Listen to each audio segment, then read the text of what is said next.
I'm Fred McClimans of Samadhi Capital Partners, and on today's Samadhi Brief, I'm talking with John Freeman, the Chief Investment Officer at Samadhi Capital, about Salesforce, CRM. John, Hey, Salesforce. Fred. Salesforce.com. Hey, now you've been in Salesforce for a while here. You've got some history with them. Very long history. And they are a member of the Samadhi Capital Partners portfolio. Yes, they are. So let's kind of tell me, what your background, with Salesforce is, but then more importantly, why are you big on Salesforce? So I'll give investment conclusion first. We're big on Salesforce because of the platform. So and then and the growth of that and the growth of analytics down the road. So how did we get here? So I like you said, I do have a fairly long background with Salesforce. At my previous position at Sands Capital Management, in I believe it was January of 2007. That was really the first company that I put into after joining the firm, the first company that I put in the portfolio. I was in charge basically of the technology stocks, of all the technology equity investments. And the hurdle really was, okay, what is this thing? Is this a website that you keep a contact management database on it? No. So really, when we really delved into it, there was a couple of things that really struck us. One was the user enthusiasm, like Apple. It was like the enterprise version of Apple. The users of Salesforce.com were almost fanatical in their. Oh, come on, Benioff is a showman. He's a showman, but it was also a revolution for the salesperson, because the salesperson was tired of using the internally developed, by the IT department, Siebel or SAP CRM system that was just clunky, unwieldy, couldn't access it from anywhere.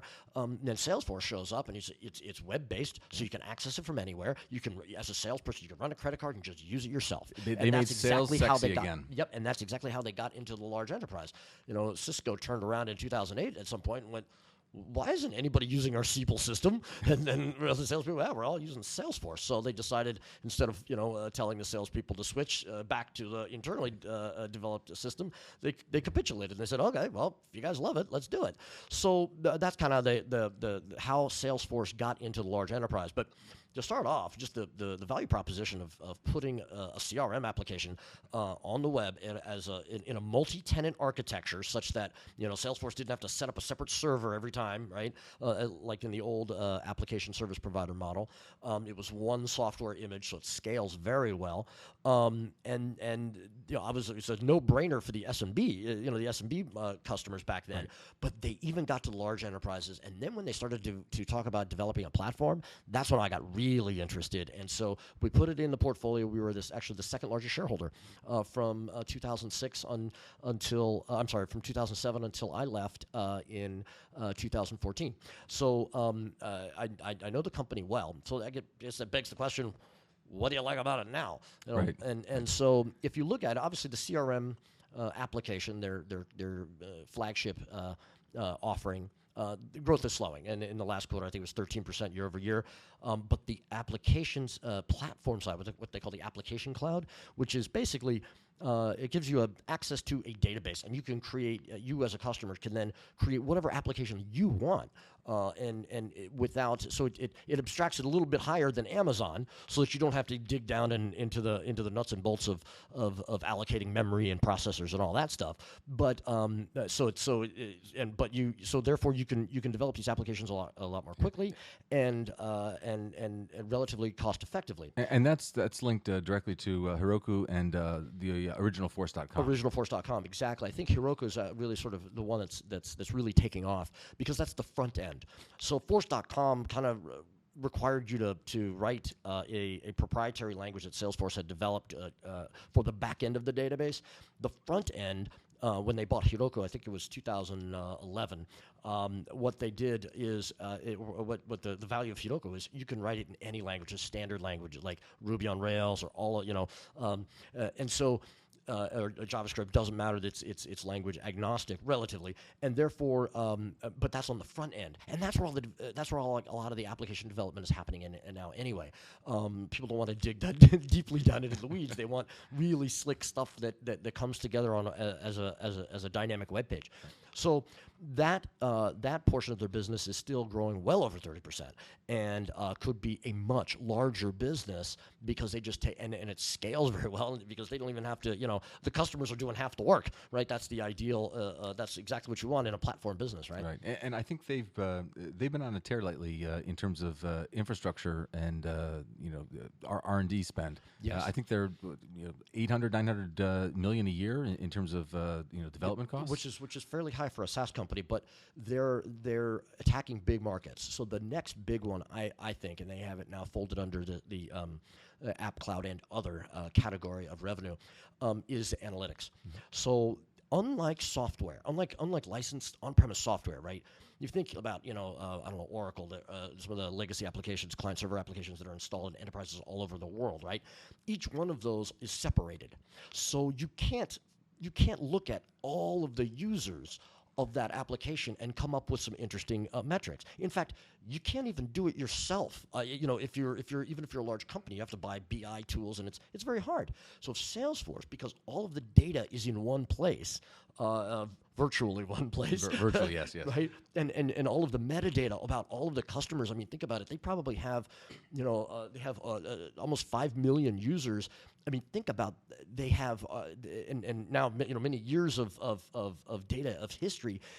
They'll be able to tell you things like, if you're in the publishing, some sort of publishing business, the average close rate on the East Coast is, X, and so you'll have just all of these rich, very in-depth metrics by which to measure and by which to improve your sales organization. And so that analytics thing, that analytics offering, and is just I think incredibly important for the investment case going forward. I think that also fuels a lot of expansion in Marketing Cloud and in the Service Cloud. They're all tied together. Because when I think of analytics, I start to think of things very much along the lines of personalization and the ability to not just identify the trends, but to identify issues with a particular individual that allows you to personalize both that sales and marketing, but also the support or service experience that somebody has on the back end side. That's exactly right. Yeah. So it's all very the analytics aspect of what Salesforce is doing is all very synergistic with all of the offerings that they have. So stepping back from Salesforce, just as Salesforce, and look at Salesforce as a SaaS company, there are two secular trends that we're tracking in the SaaS space right now that I think Salesforce is benefiting from. One includes the ability to get better operating leverage out of the business moving forward, right? And the other is realizing value through that data, that aggregated data, SaaS and data that comes through. Real quickly, what strength do you think they have, and where are they in terms of leveraging those trends? Well, so first of all, they have having been in the business for a while, they learned they have a lot of deep expertise on how to actually run software. See, all of these SaaS companies, I'm sure if they realize the difference between the traditional software company and a SaaS or cloud-based company. The traditional software company, you write the software and then you give it to the customer and knock yourself out, buddy. Go ahead and install it and see if you can make it work. Whereas SaaS, they actually have to write the software and run it. So that's the whole and sort that's of a very DevOps. quick, very DevOps and agile focus. Exactly. You have to do it that way. So therefore, it's a different skill set, and they have got the longest, arguably the longest track record with that skill set. So they are very and increasingly efficient. And every Moore's Law cycle, they're going to get more efficient. And that's just going to create a tremendous amount of operating leverage, much more so than I think people realize. In fact, if you look at kind of the original SaaS, proto-SaaS company, and I know this analogy is not exact, but it's close, is Visa. Right? So they're basically a big data center where they process transactions. Each one of those transactions is incredibly simple relative to the transactions that a SaaS company, just from a computing perspective, but you'll see the operating leverage is the same. Over time, like Visa is, I don't know what it is now, but I know it's over 60% operating margin. I don't know if Salesforce can get there, but there's a long road from where they are now. I think they could definitely get into the 40s, and I think that'll surprise people. I think they get into the 40s actually within 5 years. I think that's absolutely doable. And then the second piece, to the second part of your question is the data part. there's half analytics and then half sort of data feeds and putting together. This is kind of why Benioff was interested in Twitter. Right. The idea of you could take outside data feeds as well as your internal data about all of your salespeople or whatever, right, as a customer, and then put those together and find correlations and value. And unfortunately, there's no real great examples I can think of at the top of my head, but just sort of conceptually, you can see that maybe you see that on Twitter, that there was an outage somewhere. If you're a utility company, let's say, and you're able to figure it out because of your Twitter data feed, and it's integrated with your CRM system, so you know exactly where it is because you've correlated it, and you know the block and the house and all of that stuff. So then you can respond to the outage much more quickly than you could before. That's a simple example, but a simple but good example there. And I think it's important to note that there are many ways. I mean, there are many people that suck off the Twitter fire hose. Right. The data that comes out of that is overwhelming, and a lot of people, Google, as well, have full access to that. Right. It's not just about identifying the trend or identifying the pattern or some shift, some anomaly, something that's happened out there, in the Twitterverse. It's about connecting that to a particular or specific customer and their needs at that particular moment, and that's where the infrastructure that Salesforce has, and if you go back, in the customer base, because their customers are the ones who have the customers. And go back. So it was just last year, late 2015, where Salesforce actually got around to actually taking Radiant 6 and Buddy Media and actually integrating those into one marketing cloud, not just from a branding perspective, but from a functional perspective. Yeah, that took a couple of years. It did. That was not easy. So we're seeing the results of that, but I think you need that kind of core infrastructure and software understanding and that database in place to actually be able to leverage that third-party outside data, and that's where I think they can excel. I agree, and I think they come at it from the customer perspective, and then the other guy who's a real big player here, who is also in our portfolio, is Adobe, because they're coming at it from the creative, from the creative marketing cloud and marketing side, campaign side, and so I think both of those, but yet. Adobe, just like Salesforce, Adobe had to buy Omniture to get into this kind of business, and it's taken them years and many acquisitions and a lot of integration. This is not easy stuff to build. This is not cobble it together and you're there. No, and they've actually, had the skill set of integration. Challenge. Well, the skill set of integration is actually going to be key here, just like the skill set of integration was key for Cisco in the 90s when it bought all those different companies. And then folded them all under the same operating system, iOS. We saw that move play out, and then now they're just dominant and they can just ride. I think one of the challenges that Adobe has had is they came at it from that old traditional legacy software perspective. I mean, Salesforce has never been a legacy software company. They've been SaaS from the beginning.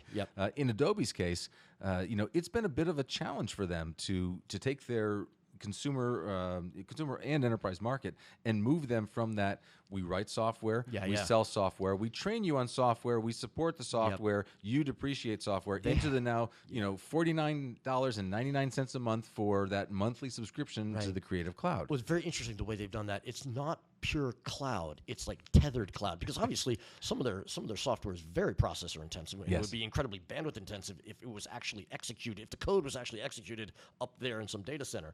So what they did is they said, let's execute the code locally, just like always, but let's have a tether to the cloud for all of the information, and also so that we can remind our customers to pay their damn subscription fee or we'll turn it off. Like they kind of just and they piss some people off, but initially in that shift, right? But now that pig is completely through the python, and they are definitely rolling. I would say there's one thing I would caution about Salesforce, and it's one of the things I'm one of those devil's advocate kind of animals that is sitting on my shoulder, just telling me, hey, keep an eye out for this. And that is this: they are though they are always been SaaS, they're a first-gen SaaS company, and they built their entire business on top of an Oracle database that it is actually getting a little creaky in there. It's got to be, all right? And Showing its age a bit, showing yes. its age. And a lot of the newer, almost all of the new SaaS companies simply use an open source database and then attach it to their code and then recompile the whole thing. So you don't really see the difference between, it's one integrated piece of it's one software instance, database and app, and there's a lot of great technology out there in the open source database world. So I think that gives them a leg up. Obviously, Salesforce is fixing and innovating and so forth. But I do think over time they're going to have to shift off Oracle. Yeah. You bring up an interesting point with the Oracle aspect and the database there. One of the other secular trends that we're tracking is the death of the database as a standalone, discrete product offering. Right. And I'm looking forward to digging into that on the next Samadhi Brief. Excellent. So this is Fred McClimans and John Freeman of Samadhi Capital Partners, and this has been a Samadhi Brief.